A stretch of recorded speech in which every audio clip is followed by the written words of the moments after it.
And then Bob dropped the bombshell. Clear out your room next month. When my mother gets discharged from the hospital, I'm bringing her straight to this house. Living together might make household chores easier, but I'll have to face my mother-in-law and endure her snide comments every single day. I was utterly devastated. Understanding that he seemed determined to make this happen with his mother, rather than argue with him, I knew it was better to discreetly take measures. Years of experience had taught me that. Bob left, not suspecting a thing, and seemed quite pleased. Everything's going according to my plan, I thought. It was so simple, it was laughable.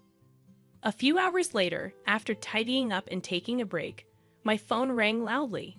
It was a frantic call from Bob. Hey, what the heck? The house is empty.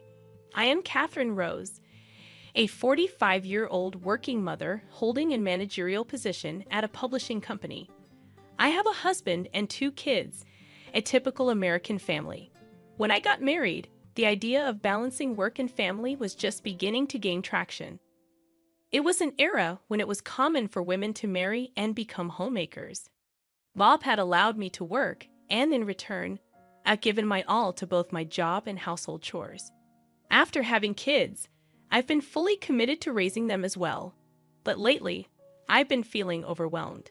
My mother-in-law, Mary, who was initially against me working, has started to complain. When are you going to stop this job nonsense? You're such a terrible wife. Back in our day, the job came second. Our main duty was to dedicate ourselves to our homes. I've been working hard in both my career and home, raising the kids and managing household chores. I'd always thought of it as repaying the kindness Bob showed by supporting my career. Perhaps seeing my dedication, both my daughter and son help around the house. My daughter does the laundry and ironing, while my son takes care of the bath and fills the tub every day. When I come home, I just have to prepare the meal and clean up. I'm so grateful to my kids. But even though we're both working, Bob doesn't lift a finger. I've asked him to help out several times, but Bob's answer is always the same. Catherine, I let you keep working, didn't I? You're trying to skip out on your wife duties and make me do the chores because you want to have an easy life. Quit playing the victim. And every time my mother-in-law would tattle on me, and I'd get an earful from her. Bob's the breadwinner of the family, you know, and you're trying to make him do house chores. What are you thinking, Mary? This is why it's never good for a woman to work. Be grateful I even let you work. Understand your place. Lately, perhaps she's bored, but almost every night she calls with these snide remarks. It's become so frequent and unbearable that both my kids and I are fed up. My kids have even started pretending they are needed somewhere else to hang up the phone. Sure, I'd appreciate the opportunity to keep working, but why the constant hostility? I've been the one handling both the household chores and raising the kids. She should understand how challenging it is to juggle both roles. What more does she want from me? Right now, I'm under so much stress, and the only saving grace is that my kids are on my side. The root cause of this situation lies in Bob's salary. Truth be told, Bob's pay isn't that great. It would be considered on the lower end. He had a tough time finding a job and eventually landed one at a small company thanks to a family connection. If he had shown some initiative, I wouldn't have cared about the low salary and would have supported him wholeheartedly. However, Bob got down on himself because of the way he got the job. In the beginning, he used to mutter things about how he should have been working at a bigger, more renowned company. He only ever did the work given to him, never striving for promotions or looking for new job opportunities. Someone truly capable would have studied on the side or honed their skills to find better job opportunities, but Bob didn't. So he only ever got raises based on seniority, and his performance-based bonuses were always the bare minimum. On the other hand, the company I work for is a nationwide corporation with parental leave policies in place early on. While it felt the effects of the economic bubble, it's a reputable company that has managed to avoid major salary cuts. Moreover, I've climbed up to the position of manager, successfully handling a significant number of contracts and projects. Naturally, I've earned considerably more than Bob. I'm even covering our kids' expenses, using my paycheck to set aside money for their college funds. I've taken full advantage of the benefits of working for a large corporation. Looking back, it feels like I was living off my savings when I took parental leave for my two children and had no salary. With Bob's salary, there's no way he could cover all the living expenses with two kids. I don't recall ever receiving living expenses from Bob, and there's no record of any transfers. Perhaps Bob let me continue working because he thought he could rely on my earnings. Lately, I've been thinking about this a lot, wondering if we've mostly been living on my salary. To confirm this suspicion, I looked at my bank book, and it became evident. The rent, utilities, groceries, and the kids' school fees. I've been paying for all of it. There's not a single penny coming in from Bob's account. I chuckled, feeling utterly drained. Bob's salary is completely spent on his hobbies and providing pocket money to my mother-in-law. I've always believed I owed Bob for allowing me to continue working, which is why I've been putting in so much effort with household chores and childcare. However, the current situation is quite different. I'm covering all the living expenses while Bob freely spends his salary without saving a dime. In terms of supporting our lives, it seems I've become the main breadwinner, while Bob does as he pleases. If I were to leave with the kids, what would happen? Or if I handed him this bank book and told him to leave, would Bob quietly go along with his claim of being the main breadwinner? It's a perplexing situation, and I can't comprehend his perspective. His catchphrase is, "I'm the one supporting y'all. If you've got a problem, just leave." Is he under the impression that he covers the living expenses while spending his salary freely? It's a total mystery. If I, the one paying for everything, were to leave with the kids, what would transpire? Would Bob just quietly go along, sticking to his claim of being the main breadwinner? He'd probably tattle to my mother-in-law. I wonder if she knows about the difference in our salaries. If she did, she likely wouldn't make those snide remarks. Perhaps she thinks Bob is a wonderful son, supporting his family and even allowing his wife to work. If she knew about the salary difference, what would she think? Would she ditch Bob and cozy up to me? No, that's the last thing I'd want. As I contemplate these thoughts, my mother-in-law has an accident at her home and hurts her foot. It appears she'll need hospitalization and physical therapy for a while. With my father-in-law having passed away before Bob and I got married, my mother-in-law has been living alone. Either Bob or I have to take care of her. In a call from the hospitalized mother-in-law, she starts with her demands and continues despite my attempt to explain my work situation. I decide to let Bob handle her, given the stress of being criticized by her for working. When I ask Bob to care for my mother-in-law, he complains immediately. "Hey, Catherine, why aren't you looking after Mom? I'm working too, you know." Despite being his mother, he shifts all caregiving responsibilities to his wife. Holding back my frustration, I reply, "I have work too, Bob, plus all the chores at home. If you'd help around the house, maybe I could visit her more. More importantly, I think your mom would be happier if it was you who came to care for her." While venting stress on a daughter-in-law is common, it's better to approach such situations with positivity. So I keep finding reasons to avoid caring for my mother-in-law. I diligently washed and folded my mother-in-law's laundry, carefully packing it into a bag. If she asked for specific items, I made sure to buy them, even checking the names of the products she requested. Even if Bob took credit for these things and I ended up shouldering the blame, I didn't mind. I just wanted to avoid hearing my mother-in-law's snide remarks. Thankfully, my judgment seemed right. My mother-in-law greeted Bob with a big smile every day. Apparently, for a mother like mine, nothing beats the joy of being cherished by her son. Having her beloved son around must feel much better than dealing with a daughter-in-law she'd want to make sarcastic comments about every day. It seemed like she eagerly awaited Bob's return from work, focusing on chatting with him. She handed Bob a shopping list note, and since the first time she was admitted to the hospital, she hadn't called me. Observing my mother-in-law's smiling interactions with Bob, it seemed he felt like he was being a good son. Even when he returned home at night, He handed me the laundry and shopping notes without any complaints. Although Bob would throw in some sarcastic remarks at me while handing over my mother-in-law's things, I was able to live peacefully. In the middle of the night, I muttered to myself that I just didn't want to hear any of my mother-in-law's complaints right now. I hoped for things to stay peaceful for a while. However, injuries took a toll on my mother-in-law's age, and despite my efforts through Bob for her rehab, she tended to skip it. Delighted with her son's visits, she would wait in her room for Bob's arrival, making various requests. While my mother-in-law rarely called on me directly, I was the one who actually fulfilled her requests, running errands, doing laundry, and even bringing her snacks. All she did was sit in her hospital room, chatting cheerfully with her son, while I handled the housework. It was a relief not to see my mother-in-law, but I was worn out from her numerous requests, and shopping alone became a significant chore. Understanding that living alone was inconvenient with her weakened legs, my mother-in-law made a shocking request to Bob. She expressed difficulty in shopping and preparing meals, asking him not to leave her alone. Of course, Bob sided with her, suggesting they live together. It seemed they were moving in that direction without consulting me.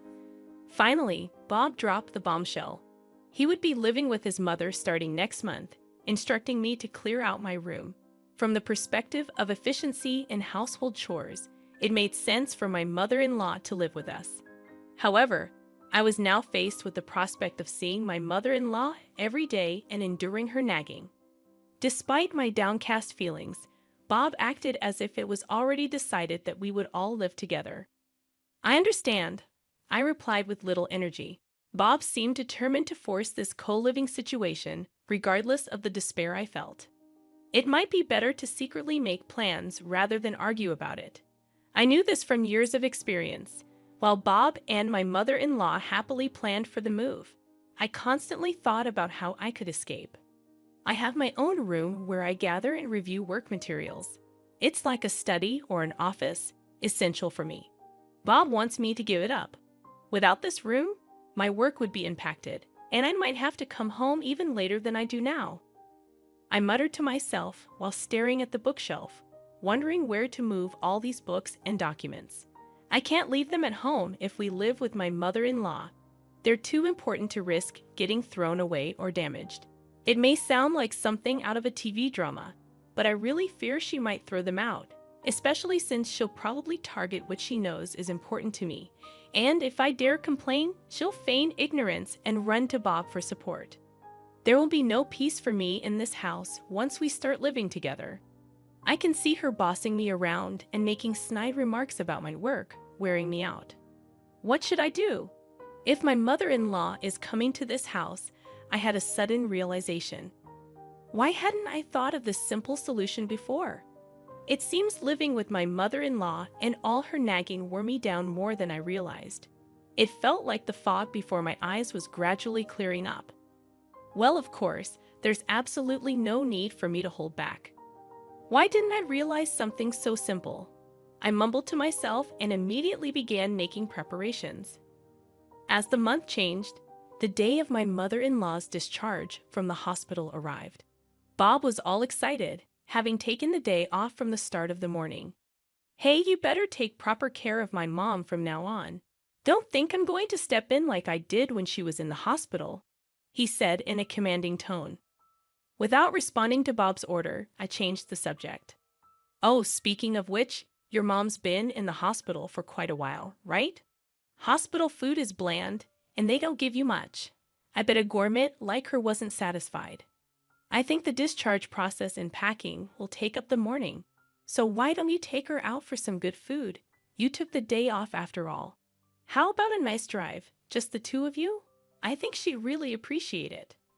I handed Bob a generous amount of cash. I had set aside some money for living expenses and even Bob's personal spending, but this was more than his monthly allowance. Surprised by the unexpected bonus, Bob's spirits lifted even higher.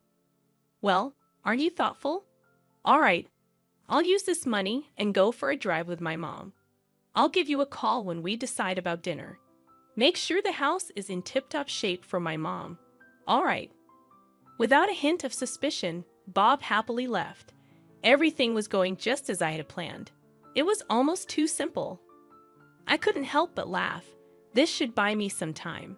I eagerly anticipated Bob and my mother-in-law's return as I continued tidying up the house. It was crucial to finish cleaning before they came back. A few hours later, just as I was taking a break after completing my tasks, my cell phone rang loudly. The call came in a flustered tone from Bob. "Hey, what's going on? The house is empty." That's right. After Bob went to pick up my mother-in-law, I moved all our stuff to the new house we just rented. Of course, I left some of Bob's personal belongings and a bed for my mother-in-law in the room. "Oh, you're back already. You told me to clear out the room, so I emptied both the room and the living room for Mom to feel comfortable. From now on, please enjoy your time with her," I responded nonchalantly, which only infuriated Bob. "You've got to be kidding me.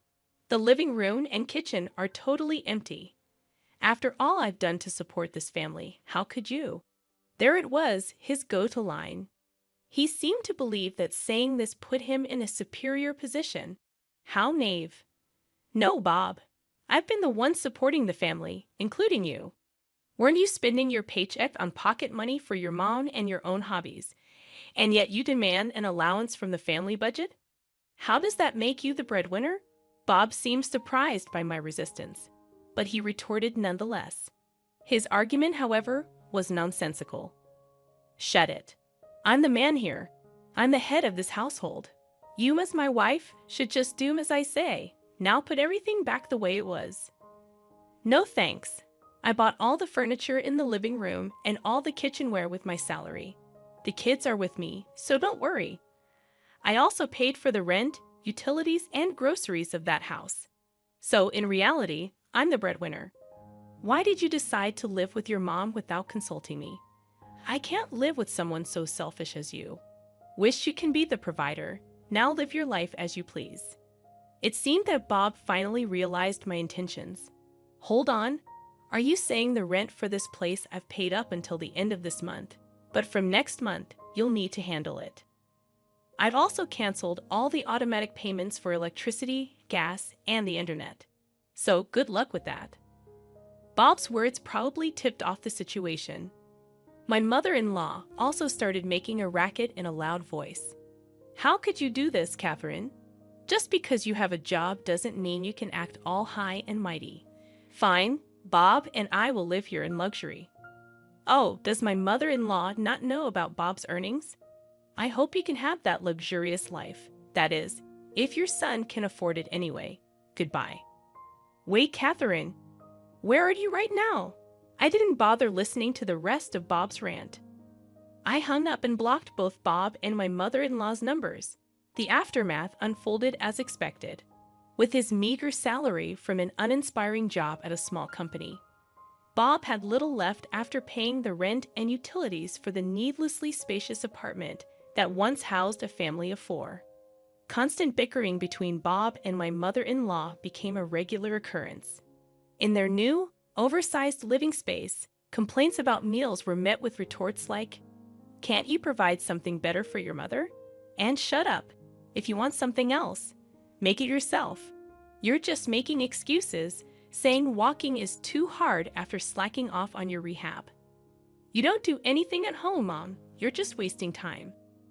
Neglecting her rehabilitation, my mother-in-law's legs weakened, and she refused to engage in any home workouts. Frustration crept in as her unreasonable demands on Bob increased. There were even concerns about early signs of Alzheimer's. Adding my mother-in-law's pension, their financial situation felt like poverty. Moving to a smaller, more suitable place seemed logical, but it appeared Bob hadn't considered it. Since that incident, I had blocked all communication from both Bob and my mother-in-law. They didn't know our new address, and any attempts to contact me were futile. Their living situation was on the verge of collapse. With a decent income, thanks to my children's help, I managed to lease a nice apartment where each of my kids had their own room. A spacious room served as both a bedroom and workspace. Although the rent might be a bit high, Without Bob in the picture, I was saving more than enough. My children, tired of being belittled by their father, were now living freely. Their helpfulness around the house was evident, and chores felt good without the constant criticism. Praising and thanking them for their assistance became a normal occurrence, and I was glad my children hadn't become bitter. Heading back to the apartment where my kids awaited, I initiated divorce proceedings through a lawyer. I lived on my salary while Bob spent all his earnings on himself and my mother-in-law, a valid reason for divorce in my book. Bob tried to argue against it, but my lawyer shut him down every time. His claim of being the breadwinner without contributing was labeled as verbal and financial abuse. In exchange for not seeking alimony and child support, I got custody of the kids. We agreed on no property division since the savings for the kids' college were from my earnings. Grateful that the car and house were in my name and rented, I could now focus on my job without complaints. With the money saved for college and my future earnings, I planned to support my kids in whatever they wanted to pursue.